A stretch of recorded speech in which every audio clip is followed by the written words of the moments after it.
السلام عليكم ورحمة الله وبركاته، متابعيني الكرام، يا رب تكونوا بخير إن شاء الله. مع بعض مكملين في إن شاء الله إن إحنا تحدي إنقاص الوزن، أو إن إحنا بنعيش بأسلوب صحي، أو إن إحنا بنحاول نتلاشى إن إحنا ندخل في الأمراض المزمنة زي السكر والضغط.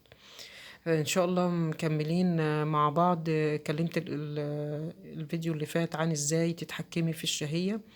الموضوع اللي هو أكثر ارتباطا بالتحكم في الشهية، اللي هو إن إحنا الأكل بدافع العادة وليس الأكل بدافع الجوع. الأكل بدافع العادة يا جماعة إنه طول الوقت أنا عايزة، وأنا بتكلم في التليفون وأنا بكلمك كزميلة معاكي في المكتب، عايزة أشغل سناني في المضغ. وأنا قلت لكم قبل كده إن الصيام المتقطع معناه إن إحنا بنتوقف عن المضغ. فالتوقف عن المضغ ده ليه فايدة كبيرة جدا، وخلال ما أنا بتوقف عن المضغ بشرب مية أو سوائل بدون سكر. ده بيساعد أجسامنا إن هي أولا تحرق الدهون الزيادة، تاني حاجة إن هي كل حاجة ترجع لأصلها، كل جهاز يشتغل صح، كل جهاز في جسمنا يشتغل صح. فبنقول التغلب على مشكلة الرغبة في الأكل أو المضغ طوال الوقت بدافع العادة وليس بدافع الجوع. اول حاجه ان احنا ان شاء الله بعد ما دخلنا، انا قلت لكم قبل كده بندخل بقى في الصيام المتقطع. دخلنا يا دكتوره في الصيام المتقطع، اعمل ايه بقى عشان العاده دي اتغلب عليها؟ ان انا اقلل الكربوهيدرات، اقلل الكربوهيدرات في الوجبه بتاعتي، وازود الدهون الصحيه. الدهون الصحيه اللي هي زي زيت الزيتون او السمنه البلدي، بلاش المرطة، زيت الزيتون والسمنه البلدي وزيت جوز الهند.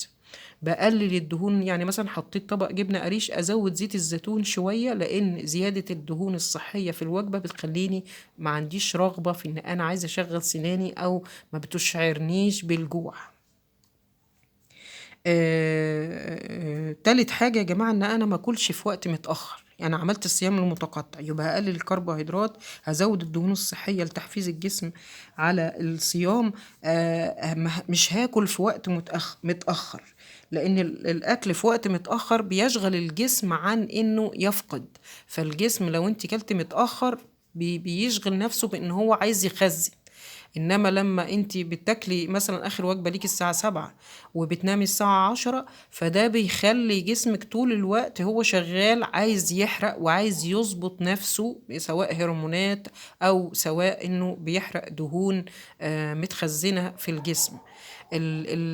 عدد مرات الاكل يا جماعه بيحفز هرمون الانسولين، ولما بيتحفز هرمون الانسولين ويتفرز بطريقه، يعني وانت كل شويه عماله بتاكلي، او كل شويه انت عمال بتاكل، فزودتي عدد مرات الاكل في اليوم، بدل ما هما وجبتين خليتيهم 5، خليتيهم 6، وبتنقنقي زي ما بيقولوا الناس كده بتنقنقي.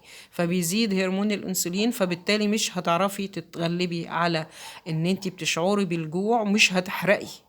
لان الصيام المتقطع اهم حاجه فيه ان انا بقلل عدد الوجبات وبقلل الكربوهيدرات وازود الدهون الصحيه، واشرب ميه، واشرب مشروبات او اعشاب بدون سكر. فاحنا قلنا عدم الاكل في وقت متاخر ده ليه فايده كبيره عشان تشغلي جسمك طوال الليل بانه يحرق. والصيام، يعني انتوا لو مجربينها حتى في صيام رمضان، انه في الاول كده بعد ما بنسحر بتحسي الواحد ملهوف وعطشان وحاسس بالجوع، لكن كل ما زادت عدد ساعات الصيام تلاقي جسمك اتأقلم على انه عادي ومش تعبان ومش جعان. فبالتالي احنا يا جماعة لما بناكل بدري وبنيجي وقت النوم بعد مثلا ناكل الساعة 7 وبننام الساعة 10، فتلاقي جسمك اتعود خلاص على ان مفيش اكل، فشغل نفسه بانه يحرق، فتصبحي الصبح ما انتش جعانه.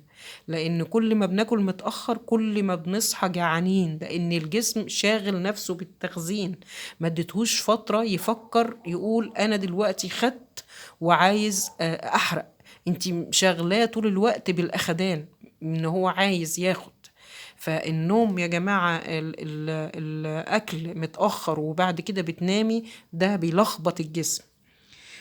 في حاجة كمان مهمة جدا، انه انا عشان ما اكلش بدافع العادة، او ما اكلش بدافع ان انا عايزة اشغل المضغ، او بظبط جسمي زي ما انا قلت كده، خلايا جسمي بتظبط مع الشهية، مع مع تفكيري. ان انا يا جماعة الحاجة الخطيرة اوي اللي احنا بنعملها، مثلا لو احنا قاعدين في الشغل نسأل بعض كده: ها ما تروحوا هتاكلوا ايه النهارده، هتطبخوا ايه؟ ودي تقول لك يا سلام على ريحة الفراخ مش عارف ايه، وده يقول لك يا سلام على السمك وهو مقرمش.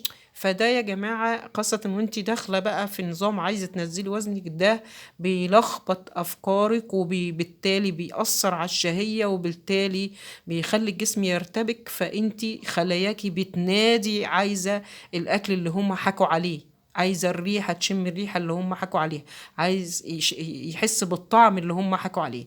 فأحسن طريقة يا جماعة، دي طريقة خاطئة إن احنا بنتعامل بيها مع أجسامنا. الطريقة الصحيحة إن أنا لما ألاقي نفسي بفكر في الأكل، طيب لما يبقى يجي وقته، يعني جسمك كده عم او انت لقيتي تفكيرك راح في الاكل، لما يبقى يجي وقته يحلها الحلال، او ان شاء الله ربنا يسهل اما يجي ميعاد الاكل، انت بقى منظمه اكلك، داخله في الصيام المتقطع، اكلتي وجبه الفطار وعايزه تروحي بقى تاكلي الوجبه التانية عشان خلاص. فلما انت مثلا لسه مروحه، فتقولي لنفسك ايه لما يبقى يجي وقتها، اما يبقى يجي الميعاد، ان شاء الله ربنا يحلها. فدي طريقه صح بنتعامل بيها مع اجسامنا.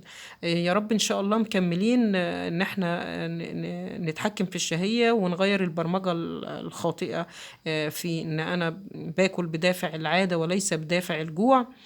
فبالتالي يعني مش عايزين نلخبط جسمنا، احنا عايزين نرجع كل حاجة لأصلها. عايزين الجسم يا جماعة ياخد وقته عشان يشتغل صح، يعني ياخد قليل ويحرق الدهون الزيادة، ويبقى في الوضع القياسي او الستاندرد. فيا رب مع بعض ان شاء الله مكملين، وبتمنى منكم ان شاء الله انك يعني اللي يشوف الفيديو لاول مره يدعمني بانه يشترك في القناه، ويفعل الجرس عشان يجي له كل جديد، ولايك وشير لاحبابه. والناس اللي معايا في القناه بتمنى منكم من قلبي يا رب ان كنتوا تدعموني، ولايك وتعليق حلو منكم وشير لاحبابكم. وكل سنه وانتم طيبين، وان شاء الله مع بعض مكملين التحدي. السلام عليكم.